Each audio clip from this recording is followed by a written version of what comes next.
Hey, salut tout le monde et bienvenue dans ce premier épisode des Enquêteurs du Web. Ce premier sujet, ça va être la combustion humaine spontanée, autrement appelée CHS. Alors, on en parle de suite après le générique.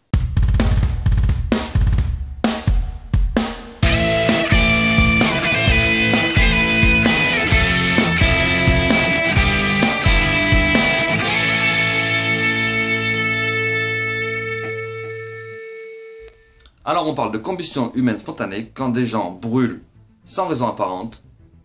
Alors ce phénomène est connu depuis longtemps. Je vais vous laisser avec Ulysse qui va vous expliquer plus en détail c'est quoi ce phénomène mystérieux. En effet Fred, les premiers cas de combustion humaine spontanée ont été enregistrés au XVIe siècle et ont depuis alimenté l'imagination des artistes.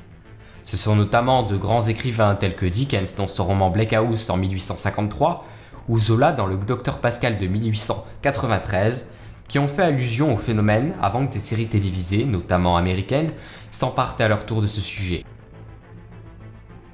Alors selon les quelques témoins de ce phénomène, la victime peut être assise tranquillement dans un fauteuil et se transformer tout d'un coup en un condensé de flammes.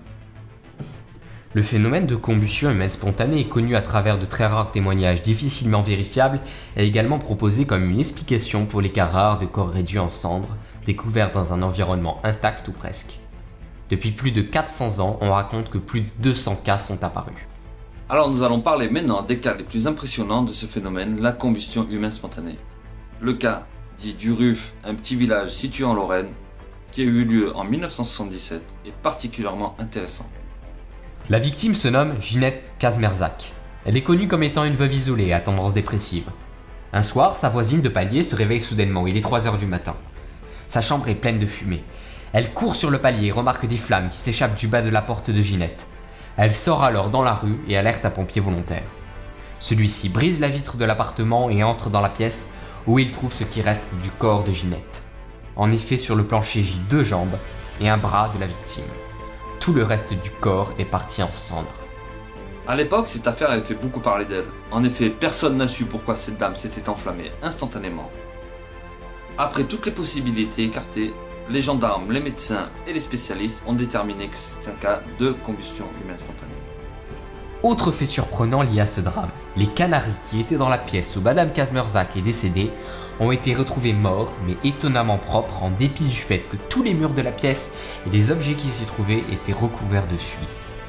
Alors un autre cas très célèbre de combustion humaine spontanée, celui de Marie Reiser. Je vais vous laisser avec Ulysse qui va vous expliquer ce cas très particulier. Effectivement Fred, en 1951 en Floride, Madame Reiser a été retrouvée en cendres dans son appartement. De nombreux experts se sont penchés sur son cas sans trouver aucune explication valable, mis à part celle de la combustion humaine spontanée. Les experts ont également annoncé que le corps de Madame Reiser avait dû brûler environ 3 heures à 2500 degrés pour être retrouvé dans un tel état. Un gros fauteuil était entièrement calciné et au milieu des cendres, le crâne de Madame Reiser avait été retrouvé avec la dimension d'une balle de tennis.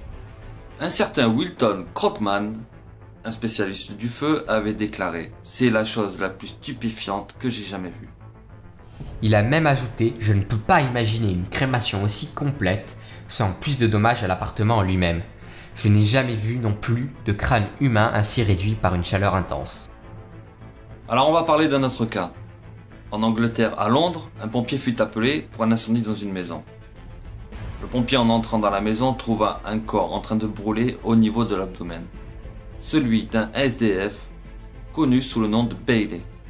À l'agonie, Bailey avait mordu à pleines dents la rampe d'escalier, ce qui indique qu'il était encore vivant lors du déclenchement de la combustion.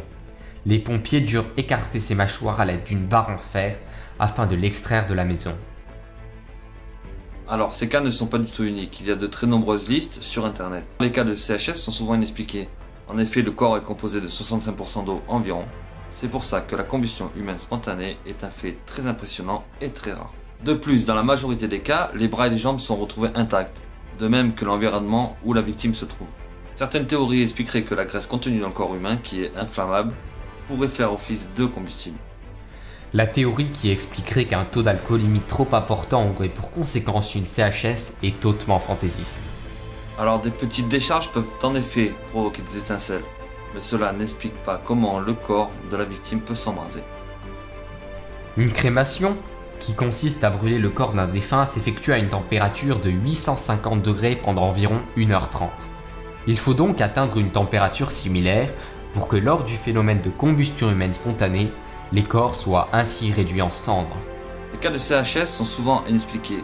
En effet, les cas de combustion humaine spontanée sont souvent classés sans suite. Voilà, cette dernière vidéo des enquêteurs du web est maintenant terminée. J'espère qu'elle vous aura plu. Si c'est le cas, vous pouvez vous abonner en cliquant ici. Et je vous dis à la prochaine pour une nouvelle enquête.